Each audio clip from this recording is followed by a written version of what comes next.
বিসমিল্লাহির রহমানির রহিম। সম্মানিত দেশবাসী ভাই ও বোনেরা, আপনারা আমার যারা ফলোয়ার আছেন হয়তো লক্ষ্য করে থাকতে পারেন যে আমি 2-1 দিন আগে একটা ভয়েস ভিডিও রেকর্ড সেন্ড করেছি। তো সেই বিষয়টা হলো, আপনারা নিশ্চয়ই জানেন যে প্রাইমারি শিক্ষকরা তাদের দাবি দেওয়ার জন্য আন্দোলন করতে গিয়ে প্রাণ হারিয়েছে। পুলিশ বেধড়ক পিটিয়ে একজন প্রাইমারি শিক্ষককে মেরে ফেলছে। এখন আমাদের কথা হলো, এই পুলিশ তো নতুন কোনো মঙ্গল গ্রহ থেকে আসে নাই। এই পুলিশ তো 2009 সাল থেকে 24 সাল পর্যন্ত সরকার দেশ শাসন করেছে সেই পুলিশ। অতএব সেই পুলিশের তো নেচার এবং এদের অভ্যাসটা তো পরিবর্তন হয় নাই। পুলিশ হেফাজতে গিয়ে আসামি মেরে ফেলে, চাঁদার জন্য পুলিশে পিটিয়ে আসামি মেরে ফেলে, এই ঘটনা তো বাংলাদেশে বিরল নয়, অহরহ এই ঘটনা ঘটছে। এখন পুলিশের কি এভাবে বিনা বিচারে বিনা অপরাধে পিটিয়ে মানুষ মারা, শিক্ষক মারা কতটুকু ঠিক কিনা আমি জানি না। তবে এই পর্যন্ত কোনো ব্যক্তি বুক খোলেনি, কোনো সহৃদয় ব্যক্তি একবারও বলেনি যে পুলিশের এই কাজটা ঠিক হয়নি, পুলিশের আমরা বিচার দাবি করছি। তবে একটা কথা বলি, শিক্ষককে মেরেছে একজন শিক্ষক। যদি পুলিশ এই ছাত্রকে বেত্রাঘাত করত তাহলে ঢাকা শহর রাস্তা একেবারে সয়লাব হয়ে যেত আন্দোলনে। আর যদি শিক্ষকের বেত্রাঘাতে একজন ছাত্র মারা যেত তাহলে শুধু ওই শিক্ষক না, ওই শিক্ষকের ফ্যামিলি এবং শিক্ষকের আত্মীয় স্বজনেরও ফাঁসি দাবি করা হতো। তাহলে শিক্ষকরা কি মানুষ না? তাদেরকে মানুষ বলা হয় না?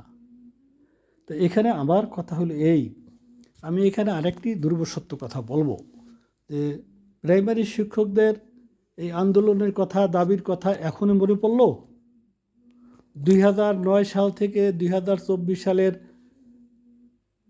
5 আগস্ট পর্যন্ত যে সরকার ক্ষমতায় ছিল তার কাছে এই দাবিগুলো উত্থাপন করতে আপনি সময় পান নাই? আপনি কেন এই দাবি দেওয়াগুলো এই 2009 সাল থেকে 2024 সাল পর্যন্ত 20 বছরের চুক্তি, এর মধ্যে আপনি কেন এই দাবিগুলো উত্থাপন করেন নাই? তাহলে এখন আপনি কি ঘোলা পানিতে মাছ শিকার করতে চাচ্ছেন? অন্তর্বর্তীকালীন সরকার আসছে সংস্কারের জন্য এবং নির্বাচনের জন্য, আপনি দাবি দেওয়া পূরণ করার জন্য তো আসে নাই। তারা তো আপনার এই দাবি দেওয়া পূরণ করার সরকার না, তারা তো নির্বাচিত সরকার না। এটা জেনে শুনে যখন আপনি এই সরকারকে বিব্রত করছেন, তাহলে নিশ্চয়ই কেউ না কেউ আপনাকে মোটিভেটেড করছে, কেউ না কেউ আপনাকে উৎসাহ দিয়েছে এই সরকারকে বিব্রত করার জন্য। এই কাজটা আপনারা জেনে শুনে কেন করবেন? এরপর কথা হলো, শিক্ষক মারা গেছে, সেটা নিয়ে দেশের জনগণ, সরকার কি ভাবছেন আমার জানা নেই। তবে দায়িত্বশীল মহল থেকে বর্তমানে বলা হয়েছে, শিক্ষকতার চাকরি যদি পছন্দ না হয়, বেতনে যদি না পোষায়, তাহলে সেই জন্য অন্য চাকরি করে। এইটা কি দায়িত্বশীলের কথা হলো? একজন শিক্ষক নোবেল পেশা ছেড়ে সে কি অবৈধ কাজে জড়িত হবে? সে কি অন্য কোনো চাকরি করবে? দান্দালি চাকরি বাকরি করবে? আপনি কেন জ্ঞানী হইয়া একজন শিক্ষককে নোবেল প্রফেশন থেকে অন্য পেশায় আপনি যেতে বলছেন? করোনার সময় অনেক শিক্ষক রাজমিস্ত্রির কাজ করেছে, এই ঘটনাও আমাদের জানা আছে। কেউ তো কারো দিকে ফিরে চাননি। তাহলে এই কথা, এরকম দায়িত্বহীন কথাবার্তা কেন বলেন? আপনি বলবেন যে আপনাদের দাবি দেওয়া আমরা পূরণ করার চেষ্টা করব, যথাসম্ভব যথাসাধ্য আমরা দেব। শিক্ষকদের আপনি যদি অন্যান্য দেশের সাথে তুলনা করেন, সেখানে শিক্ষকদের বেতন বাংলাদেশে অনেক পিছিয়ে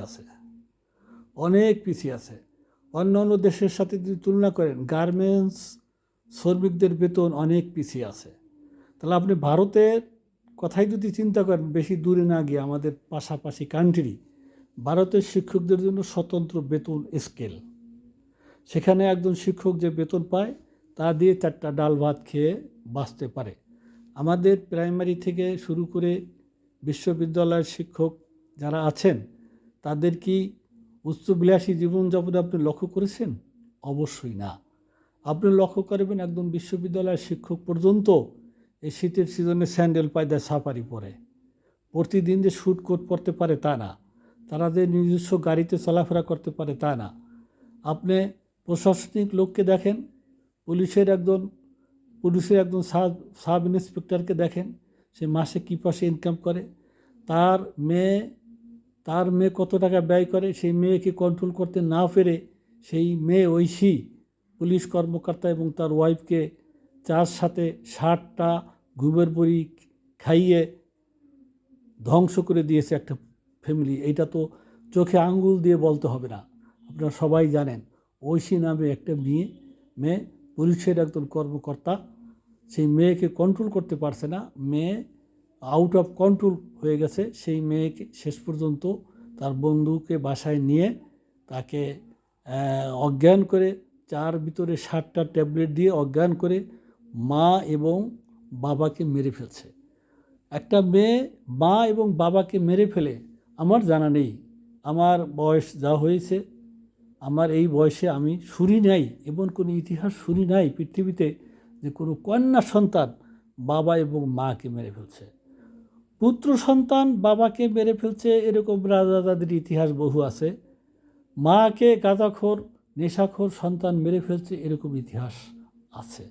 কিন্তু একটা 16 থেকে 18 বয়সের একটা কিশোরী, সে বাবা মাকে এইভাবে মেরে ফেলতে পারে বা মেরেছে, এরকম ইতিহাস আমার জানা নেই। আপন নিজের বাবা মাকে মেরে ফেলছে, এখনও সেই মেয়ের ফাঁসি হবে না। কেন ফাঁসি হবে না আমার জানা নেই। আইনটা কি এরকম? সেই মেয়ে কি কিশোর অপরাধে পড়েছে? সেই মেয়ের বয়স কি 18-র বেশি নয়? তো সেই মেয়ের ফাঁসি হবে না? তো সেই মেয়ের কী হবে? এরকম যদি ঐশীর ফাঁসি না হয়, তারপরে ওই যে তন্নি না মিন্নি একটা মেয়ে আছে বরগুনার, সে দুইটা হত্যার আসামি, নিজের 2টা স্বামী রাখতো, 3টা হত্যার আসামি। সেই 2টা স্বামীকে সে মেরে তার কারণে মারা গেছে, এবং আর একটা ছেলেও মারা গেছে। 3টা খুনের আসামি, তারপরও তার ফাঁসি হবে না। মহিলাদের জন্য কি একটা ভিন্ন আইন আছে কি না এটা আমার জানা নেই। এরকমই যদি হয় তা আমাদের দেশে মহিলা অত্যাচার, নারীরা পুরুষ নির্যাতন দিনে দিনে বেড়েই যাবে। আমি কিন্তু নারী বিদ্বেষী কথাবার্তা বলিনি, আমি কিন্তু দেশের আইনের কথা বলেছি। তা আমি সকলের দৃষ্টি আকর্ষণ করে এবং সরকারের দৃষ্টি আকর্ষণ করে বলবো যে এই যে প্রাইমারি একজন শিক্ষককে পুলিশ মেরে ফেলছে, এইটার তদন্ত করে সুষ্ঠু বিচারের আওতায় আনা হোক, এবং যে ঊর্ধ্বতন দায়িত্বশীল ব্যক্তি বা কর্তৃপক্ষ বলেছেন যে যদি এই বেতনে না পোষায় তাহলে তিনি শিক্ষকতার চাকরি ছেড়ে দেখ, অন্য পেশায় যাক। এই কথাটা বলা কতটুকু ঠিক হয়েছে আমি জানি না। এই কথাটা যদি বলাটা ঠিক না হয়ে থাকে তাহলে তাকে কি করতে হবে সেটা আপনারাই বলবেন। আশা করি আমার এই ভিডিও রেকর্ডটি, ভয়েস রেকর্ডটি আপনারা একটু মনোযোগ সহকারে শুনবেন। সকলকে ধন্যবাদ। আসসালামু আলাইকুম।